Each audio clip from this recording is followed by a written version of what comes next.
고민을 하시는 분들이 있는데 그런 게 있잖아요. 물고기를 잡아줘야 돼요? 잡는 방법을 알려줘야 돼요? 그냥 잡아주면 더 좋은데.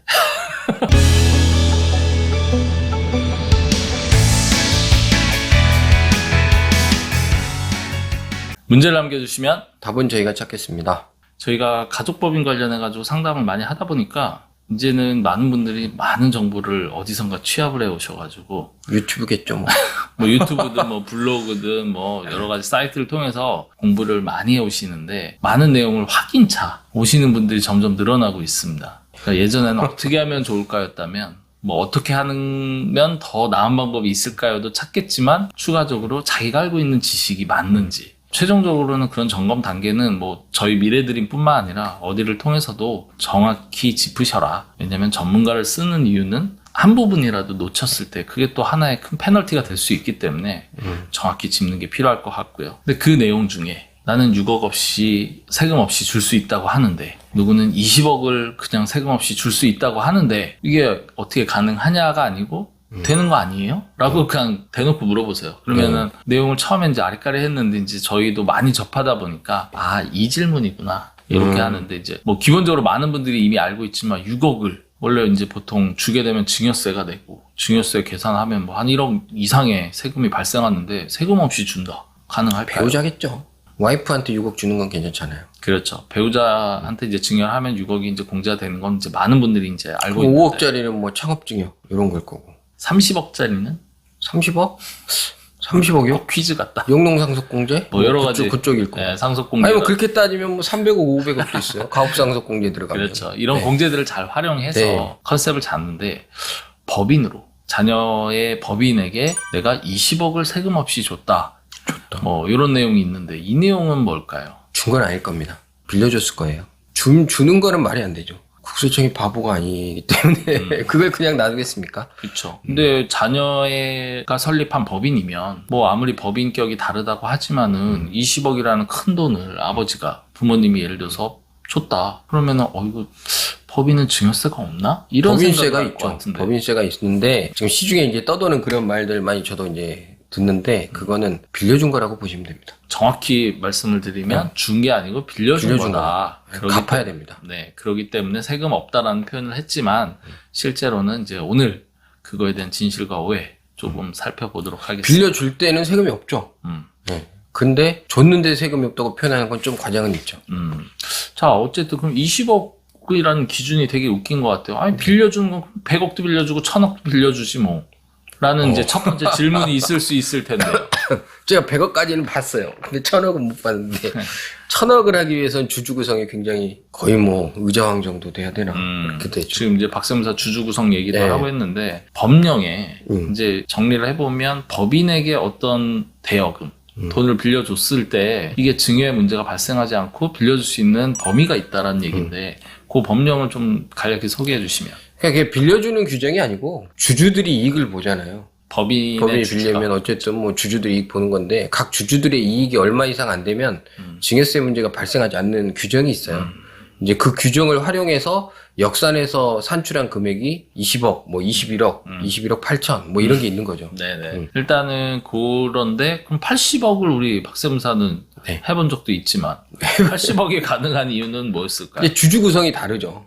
방금 말씀드린 건 1인 주주일 때를 이야기 드리는 거예요. 근데 이제 주주가 여러 명일 때는 또 다른 금액이 되는 거죠. 그렇죠. 일단 주주 구성 비율이나 이런 거에 따라서 계산 방식은 좀 차이는 있으나 일단 1인일 때 20억 숫자가 좀 많아지고 지분 비율이 좀 차등이 생기면 좀 더 많은 걸 줄 수 있다. 예, 이 정도로 이해하시면 될 것 같고 줄 수 있다가 아니라 빌려줄 수 있다. 네. 정확히 짚어야겠네요. 빌려준다라는 개념으로 네. 이해하셔야지 준다는 아니다. 맞습니다. 예, 진짜로 주면은 그건 이제 법인세 내고 증여세 내고 이제 멱살 잡히는 거죠. 네. 그때는. 그렇기 때문에 근데 이 내용을 네. 이제 제가 영상을 찍지만은 많은 분들이 오해하고 있는 부분이 있어요. 이걸 이제 방금 전에 저희도 말하면서 준 게 아니고 빌려준 건데 예, 이 개념처럼 실제로는 이런 행위를 가능하구나 해서 했을 때 무슨 이익을 볼 수 있는데 어차피 갚을 돈인데 이렇게 고민을 하시는 분들이 있는데 그런 게 있잖아요. 물고기를 잡아줘야 돼요? 잡는 방법을 알려줘야 돼요? 그냥 잡아주면 더 좋은데. 근데 그건 계속 잡아줘야 되잖아. 그렇죠. 내가 평생 살 수는 없지 않습니까? 네. 그렇죠. 잡는 방법을 알려줘야죠. 이게 그런 돈이에요, 사실은. 좀 잘 설득. 아니, 그리고 또 그런 거 있잖아요. 뭘 사고 싶어, 자녀가. 돈이 없어. 근데 부모님은 돈이 있어. 근데 부모님이 사서 나중에 주면 또 세금이 장난 아니지 않습니까? 그렇죠. 그리고 부동산 또 오를 테고. 그러니까 그런 것들을, 이 오르는 차익에 대한 그런 것들을 자녀가 누릴 수 있도록 도와주는 거죠. 지원을 해주는 거죠. 그러니까 되게 고기를 잡는 되게 좋은 말 알겠는데, 그러니까 쉽게 사례로 얘기를 해보죠. 만약에 이제 부동산, 이제 자녀가 나 부동산에 투자를 하고 싶다. 요걸 사고 싶어. 요거 사면은 임대 수입도 잘 나오고 나중에 미래 가치도 있어서 오를 것 같아요, 아버지. 근데 이게 보니까 돈이 한 20억 드는데 전 돈이 없어요. 어떻게 좀. 그래? 일단 은행에서 빌려봐. 이렇게 해야지. 부족한 것만 도와줘야죠. 네네네. 그거는 좀. 네. 이런 상황에서, 자, 제가 법인을 만들었어요, 자녀가. 그러면 아버지한테 20억을 빌린다. 그러면은 아까 말씀하셨지만 이제 증여세나 이런 문제는 없다. 그럼 20억을 가지고 부동산을 산 거죠. 그러면은 저는 임대 수입을 계속 꾸준히 법인을 통해서 받을 수 있겠죠. 그렇죠. 그리고 나중에 20억짜리가 30억, 40억, 50억이 되면 그 자산 가치 상승만큼 법인의 주주인 자녀가 혜택을 받겠죠. 여기서 중요한 건 지금 표현이 너무 혼재됐는데 자녀가 아니에요. 법인이에요. 네네. 빌려준 게 자녀한테 빌려준 게 아닙니다. 네네. 법인에게 빌려준 겁니다. 이걸 정확하게 하죠.